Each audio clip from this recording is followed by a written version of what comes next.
अस्सलाम वालेकुम। बिनते हवा चैनल में खुश आमदीद। हमेशा की तरह वीडियो शुरू करने से पहले एक बार दरूद पाक पढ़कर हुज़ूर नबी करीम ख़ातमुन नबिय्यीन हज़रत मोहम्मद सल्लल्लाहु अलैहि वसल्लम की खिदमत में तोहफ़ा हदिया नजराना दरूद पाक का पेश करते हैं, ताकि आखिरत में ये हमारे लिए हमारी निजात का सबब बन सके। अल्लाहुम्मा सल्लि अला सय्यिदिना मुहम्मदिन व अला आलि सय्यिदिना मुहम्मदिन व बारिक वसल्लम। जब आपकी हज़रत इमाम मेहंदी की बैत की शोहरत होगी तो मदीना मनव्वरा की फ़ौजें मक्का मुअज़्ज़मा में जमा हो जाएंगी। शाम, इराक़ और यमन के अहले अल्लाह और अब्दाल सब आपकी खिदमत में हाजिर होंगे और बैत करेंगे। एक फ़ौज हज़रत इमाम मेहंदी रज़ी अल्लाह ताला अन्हा से लड़ने के लिए आएगी। जब वो मक्का मुकर्रमा और मदीना में पहुँचेगी, मदीना के दरमियान एक जंगल में पहुँचेगी और एक पहाड़ के नीचे ठहरेगी, तो सवाए दो आदमियों के सब ज़मीन में धंस जाएंगे। इमाम मेहंदी मक्का मुकरमा से मदीना मुनव्वरा आएंगे। रसूलुल्लाह सल्लल्लाहु अलैहि वसल्लम के रोज़ा मुबारक की ज़ियारत करेंगे, फिर शाम रवाना होंगे। दमिश्क पहुंचकर ईसाइयों से खून रेज़ जंग होगी, जिसमें बहुत से मुसलमान शहीद हो जाएंगे। बिलाखिर मुसलमानों को फतह होगी। इमाम मेहंदी मुल्क का इंतज़ाम संभाल कर कुस्तुनतुनिया फ़तह करने के लिए सफ़र करेंगे। हज़रत इमाम मेहंदी कुस्तुनतुनिया की जानिब जब सफ़र करेंगे तो गुज़िश्ता हिस्सों में दो अहम सवाल काफ़ी ज़्यादा पूछे गए हैं, जो कि ये हैं कि एक बड़ी फ़ौज जो मक्का और मदीना की जानब हज़रत मेहंदी से जंग करने चलेगी और एक पहाड़ के नीचे जंगल में ठहरेगी और ज़मीन में धंस जाएगी, वो कौन होगी? दूसरा सवाल कि कुस्तुनतुनिया तो आज़ाद है, फिर कुस्तुनतुनिया को इमाम मेहंदी कैसे फ़तह करेंगे? पहला सवाल, एक तो वो जो एक बड़ी फ़ौज जो मक्का और मदीना की जानब हज़रत मेहंदी से जंग करने चलेगी और एक पहाड़ के नीचे जंगल में ठहरेगी और ज़मीन में धंस जाएगी, वो कौन होगी? इस वक्त जब आपकी शोहरत और बैत की खबर सारी दुनिया में फैल जाएगी, तो एक फ़ौज उठेगी जो हज़रत इमाम मेहंदी से जंग के लिए रवाना होगी। ये शख्स हज़रत मेहंदी से लड़ने के लिए फ़ौज भेजेगा, जो कि मक्का और मदीना के दरमियान एक जंगल में पहुंचेगी और एक पहाड़ के नीचे ठहरेगी। तो ऐन इस वक्त ये सारी फ़ौज अल्लाह पाक के हुक्म से ज़मीन में धंस जाएगी और इनमें सिर्फ दो अफराद ज़िंदा बचेंगे, और दूसरा शख्स सारा किस्सा हज़रत इमाम मेहंदी से गोश गुजार कर देगा। उस शख्स के पास इस लश्कर के धंस जाने की खबर जब पहुंचेगी, तो सारी दुनिया से नसारा की फ़ौजें इकट्ठी होना शुरू हो जाएंगी और मुसलमानों के खिलाफ बड़ी जंग की तैयारी करेंगे। इस फ़ौज में 80 झंडे होंगे। यूँ कह सकते हैं कि ये 80 ममालिक की फ़ौज होगी, जैसा कि आज नेटो फोर्सेस भी हो सकती हैं।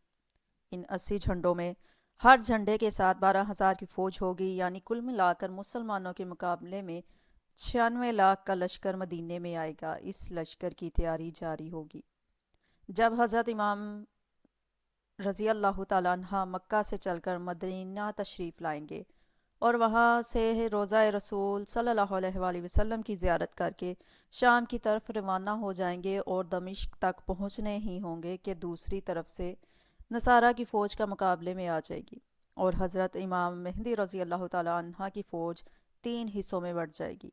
एक बदनसीब हिस्सा तो भाग जाएगा, एक खुशकिस्मत हिस्सा शहीद हो जाएगा और एक हिस्सा को फतह हासिल होगी।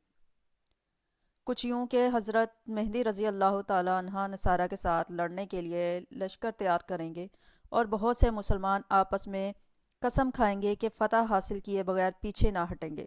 बस सारे मुसलमान शहीद हो जाएंगे। सिर्फ थोड़े से मुसलमान बचेंगे, जिन्हें लेकर हज़रत मेहंदी रज़ी अल्लाह ताला अन्हा अपने लश्कर में चले जाएंगे। अगले दिन फिर इस तरह का किस्सा होगा कि मुसलमान कसम खा कर जाएंगे और थोड़े से बचकर आएंगे। तीसरे दिन भी ऐसा ही होगा। आखिर चौथे दिन ये थोड़े से आदमी मुकाबला करेंगे और अल्लाह ताला फतह अता फरमाएंगे। फिर काफरों के दिलों में लड़ने का हौसला ना रहेगा। अब हज़रत मेहंदी रज़ी अल्लाह ताला अन्हा मुल्क का इंतज़ाम संभाल लेंगे और सब फौजें रवाना करेंगे और ख़ुद सारे कामों से निपट कर कुस्तुनतुनिया फ़तह करने चलेंगे। जब दरियाए रूम के किनारे पहुँचेंगे तो बनु इसहाक के 70,000 आदमियों को कश्तियों पर सवार करके कुस्तुनतुनिया शहर को फ़तह करने के लिए हवाले से हदायत तजवीज़ करेंगे। जब ये लोग शहर की فصیل کے مقابلے پہنچیں گے تو اللہ اکبر بآواز بلند کہیں گے۔ اس نام کی برکت سے شہر پناہ کی دیواریں گر جائیں گی اور مسلمان حملہ کر کے شہر کے اندر گھس جائیں گے اور کفار کو قتل کریں گے اور بہترین انصاف اور نظم و ضبط سے ملک کا بندوبست سنبھال لیں گے۔ دوسرا سوال کہ قسطنطنیہ تو آزاد ہے، پھر قسطنطنیہ کو امام مہدی کیسے فتح کریں گے؟ پہلے قسطنطنیہ کے بارے میں جانیں گے۔ قسطنطنیہ سن 330 ہجری سے 395 ہجری تک رومی سلطنت اور 395 ہجری سے 1453 ہجری تک بازنطینی سلطنت کا دار حکومت رہا اور 1453 ہجری میں فتح قسطنطنیہ کے بعد سے 1923 ہجری تک سلطنت عثمانیہ کا دارالخلافہ رہا۔ فتح قسطنطنیہ کے بعد سلطان محمد فاتح نے اس شخص کا نام اسلام بول رکھا، مگر ترکوں کو اسلام بولنے میں مشکل ہوتی تھی تو وہ اسے استنبول کہتے تھے، اس وجہ سے اس کا نام استنبول پڑا۔ شہر یورپ اور ایشیا کے سنگم پر شاخ زیریں اور بحیرہ مرمرا کے کنارے پر واقع ہے اور قرون وسطیٰ میں یورپ کا سب سے بڑا اور امیر ترین شہر تھا۔ اس کا موجودہ نام استنبول ہے۔ اب یہ سمجھنے کے لیے کہ قسطنطنیہ موجودہ استنبول یعنی ترکی کا حصہ کیسے فتح ہوگا، اس پر قبضہ کیسے ہوگا، گریٹر اسرائیل کے بارے میں جانیں گے۔ پوری تفصیل تو انشاءاللہ گریٹر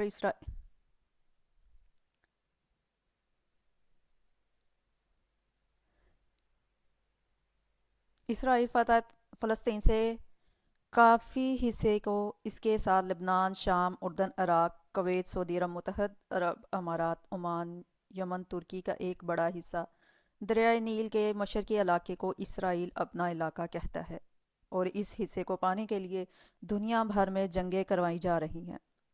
ان تمام ممالک میں ان کے لیے ایک ہی خطرہ تھا، وہ تھا عراق، جسے امریکہ نے اپنے ناجائز بچے اسرائیل کے لیے ایٹمی ہتھیاروں کی تیاری کے نام پر برباد کر ڈالا۔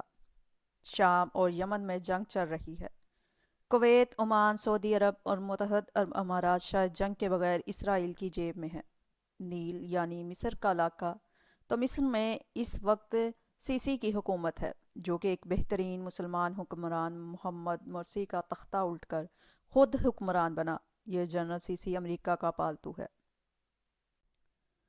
اردن میں سیاسی دھما چوکری مچا کر منتخب حکومت کا تختہ الٹ کر اپنی مرضی کا حکمران لا بٹھایا گیا۔ لبنان اسرائیل کے نشانے پر ہے۔ ترکی اب تک اسلام دشمن قوتیں حکمران تھیں جنہوں نے ترکی میں اسلام کا تصور ہی ختم کر کے ترکی کو ایک سیکولر اسٹیٹ بنا دیا تھا۔ اس کے حوالے میں ایک تحریر بھی لکھی تھی جس میں ترکی میں ایک عظیم زلزلے کی داستان تھی۔ جس رات ترکی کے ایک فوجی اڈے میں اسلام کو نعوذ باللہ ختم کرنے کے لیے یہودی اور ترکی کے اسلام دشمن جنرلز اور حکومت منصوبہ بندی کر رہی تھی۔ یہ تحریر 2016 میں لکھی تھی، PDF میں موجود ہے۔ خیر، اس وقت بھی جب ایک اچھے اور سچے مسلمان جناب طیب اردگان ترکی پہ حکمرانی ہے تو آئے روز ان کے خلاف کوئی نہ کوئی سازش سر اٹھاتی رہتی ہے۔ اس کی بڑی وجہ ان کی فوج میں موجود سیکولر سوچ رکھنے والے جنرل کی ہے جنہوں نے کچھ وقت قبل ان کی حکومت کا تختہ الٹنے کی کوشش کی تھی، جس میں اسرائیل اور امریکہ کا ہاتھ سامنے آیا تھا، اور وہ لوگ جو اس سازش میں شامل تھے ان کو آج کل امریکہ میں پناہ حاصل ہے۔ خیر، اس وقت حالات کچھ اور ہیں، لیکن گریٹر اسرائیل میں ترکی کا بھی علاقہ شامل ہے جس کی طرف اسرائیل بڑھے گا۔ آگے کیا ہوگا اللہ پاک ہی بہتر جانتے ہیں۔ اس ترکی تک اسرائیل پہنچے گا تو حضرت امام مہدی اسی قسطنطنیہ کو فتح کریں گے۔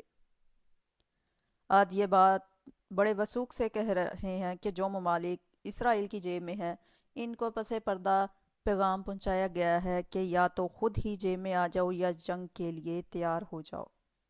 یہودیوں کا ماننا ہے کہ جب گریٹر اسرائیل کا قیام نہیں ہوگا تب تک ان کا مسیح دجال نہیں آئے گا، اس لیے یہودی گریٹر اسرائیل کا منصوبہ جلد از جلد پورا کرنا چاہتے ہیں۔